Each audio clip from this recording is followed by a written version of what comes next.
metallic blue. And then this one, yung fat red, is the suspensory ligament. Tapos ito, yung deep dorsal veins. And then this one, yung mga superficial dorsal veins. Yung metallic white is corpus cavernosum. Tapos surrounding the urethral meatus is the corpus spongiosum.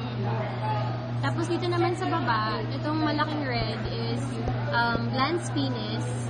Tapos yung skin niya is called the prepuce. Sa loob naman, yung space na to is the navicular fossa. And at the end of the meatus of the urethra is the external urethral meatus. And then dito sa may testis, ay sa scrotum, ito yung entire scrotum. And this is the testis, yung nakapin ng brown. And then above it is the epididymis. Tapos itong mga circles na to, this is ductus deferens.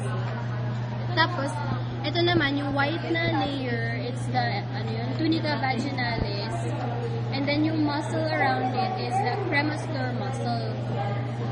Tapos dito, packet naman tayo. So yung fat green, this is, ano nga ulit yung fat green?